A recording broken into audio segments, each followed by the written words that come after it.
Exactly. So there we have Empire.Welmu spawning at the 3 o'clock position as a purple Protoss player. And oh no, Verdi, the opponent, is slowing down the game. And that is Verdi exactly at the 12 o'clock position from eSahara. So this is close by area positions. Board prison play, very viable, or any type of other stuff we might see. We're gonna see though. You can easily hide behind the fog, but that is done in the lower leagues. Sometimes it even works in the higher leagues. I'm not entirely sure. I've seen it. It just depends on the scouting of the person. Exactly.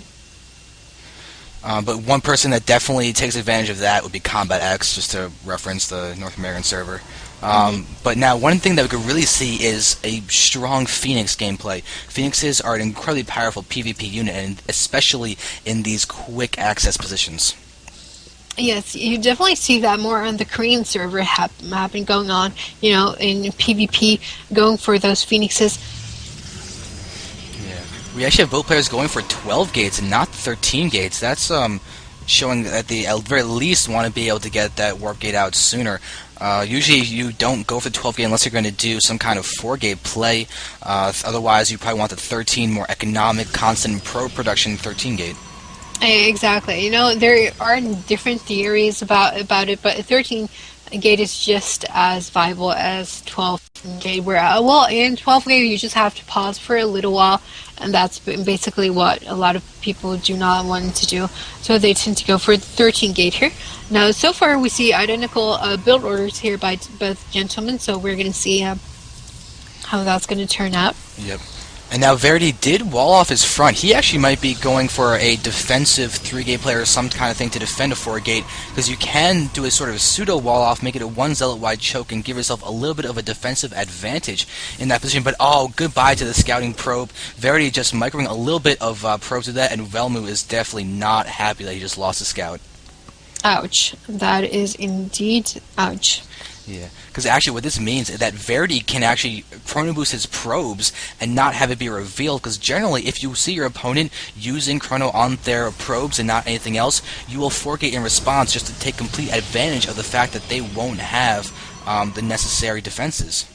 Well, yes, that is true, and that is, of course, indicative of a robo type of play.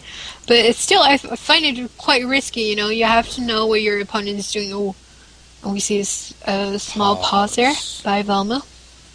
Oh no, his keyboard went wacky. That's not good. That's definitely not. He's going to replug it in. Okay.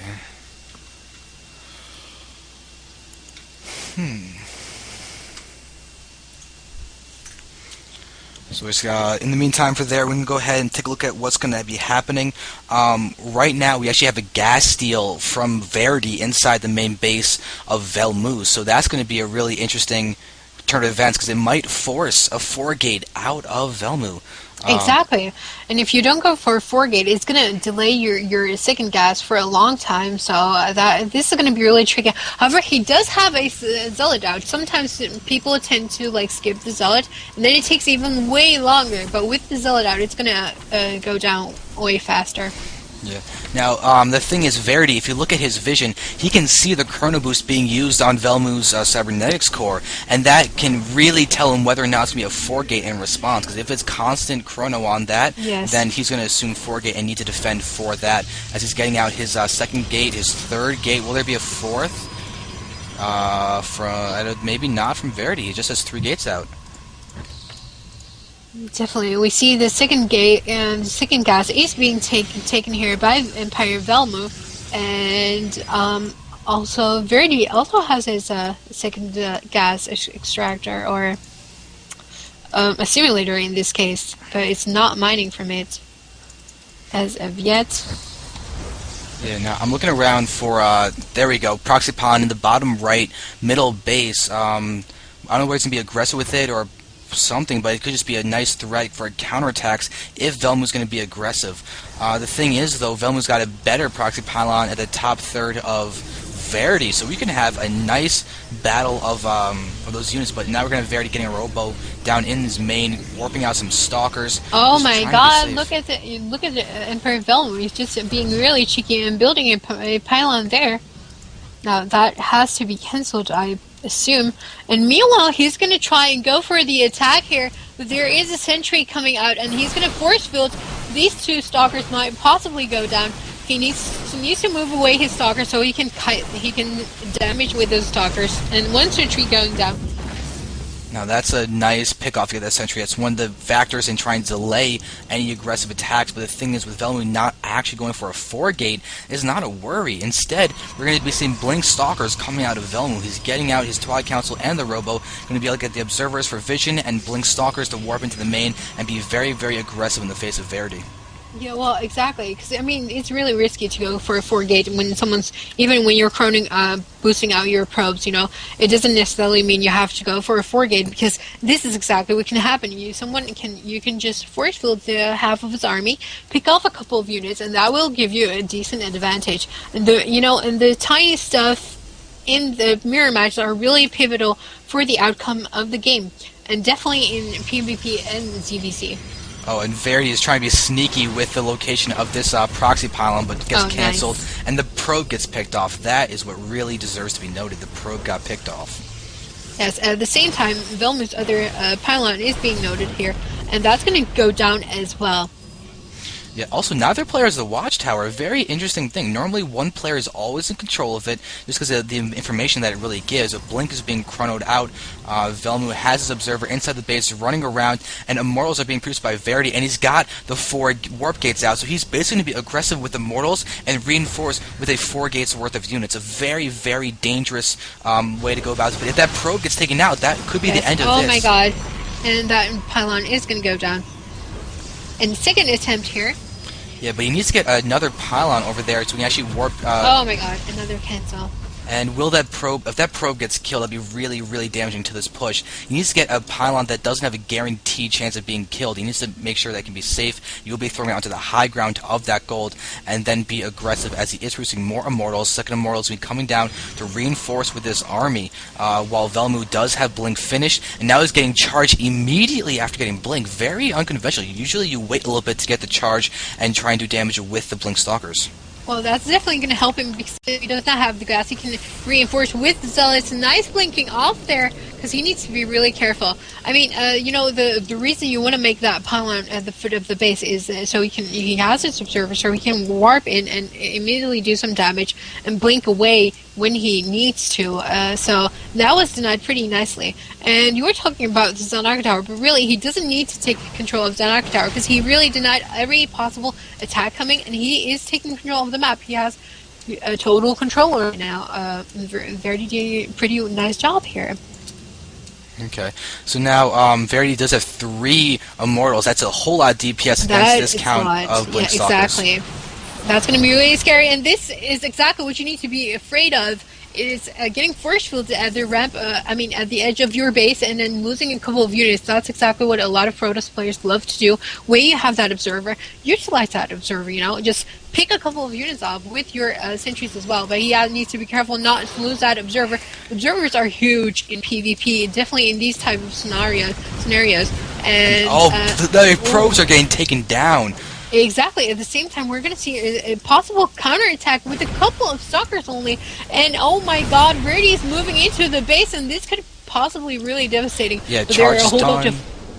Oh my god. We need to see some forces being thrown down to get those Zealots not able to attack. It's a huge investment in them, but we do see the moral count is still very, very high, but the Zealots are moving forward, dealing damage. But VampireLady looks like he's going to have a better position right now with keeping his Immortals alive, and he is decimating the units from Velmu. He actually is doing a very good job that there are no Zealots anymore. He is warping in more and more Zealots, but is it going to be enough reinforcements coming by VampireLady? And Velmu's losing units. Look at the supply. It's actually almost getting equal here. Oh my god. Velmu is doing an amazing job coming back with a lot of charge lots. Hey, guess what? That charge lot was such a smart idea by Velmu to hold this off. And he did so perfectly well. He was so behind in the supply. And he came back just immensely well. Yeah. Now, if Verdi hadn't used the initial guarding shield when the Blink Stalkers went down, and those couple of force fields at the top to try and lock in a few Stalkers, he would have had more energy to force field and keep those charge lots away from his army, and that might have been able to give him the game, to be honest, with the way that was going and how close that engagement really was. But as you can see, VampireLady has a pure charge lot reinforcements coming in, and I'm kind of surprised he's not throwing down a Twilight Council, or I mean, a Temple Archives to get Archons into this army, because that would be an amazing addition, or Immortals of his own, or something. Yes, definitely. Archons and Zealot charge lots are a very common strategy in PvP as well. Really strong. You can take out so many units. You know, Archons very good against Stalkers, Zealots, any type of units are very good. And charge lots, of course, is just devastating in this army composition. Yeah, I mean, as you can tell, that's exactly how VampireLady just defended that attack. It was charge lots. Exactly. So that was a perfect response there, from going from Blink into charge lots. Now both armies are just scouting around and about of the base. And VampireLady just lost his observer. Ouch, that is pretty painful. Because you always want to have an observer on top of your army, just to make sure you can have vision on top of the other bases or the incoming reinforcements. Yeah, but now VampireLady looks like he wants to take an Expo. He's got his pylon at the bottom of the ramp. Probably waiting for a few more minerals just to make sure he can get that going. But we do have an Archon being morphed by VampireLady that Temple Archives was constructed. This is going to be very, very strong. Yes, and meanwhile we see more and more Immortals being added to the army here by Verdi. And he's warping in a couple of units, so he's probably going to be aggressive really soon. And that could possibly be kind of scary. I mean, the army supply is kind of equalish, I have to say so. But VampireLady has the advantage with that Archon being able to take down the Sentry's force fields. The Sentries will become almost worthless for Verdi. Verdi does have a War Prism. He can try and do some harassment, but with such a heavy investment in the Immortals that aren't that great against charge lots, the Stalker count's been nullified completely by VampireLady himself by just not warping them back in. So those Immortals are not going to be doing that much. They are just getting taken out for the investment that they cost. It's not a good move. It's unfortunate. That is definitely true. We see a second Archon being warped in here by VampireLady.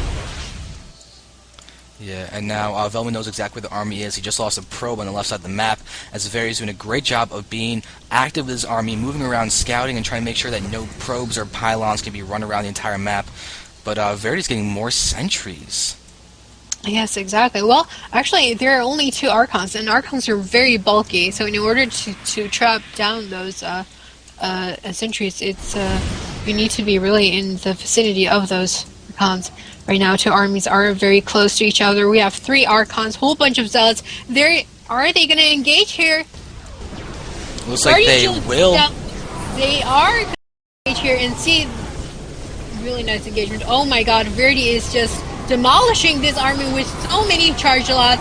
Look at the and there are no upgrades as of yet, and these oh my god, Immortals are gonna go down as well. Well, we're doing amazingly well. Verdi is gonna GG out of this game.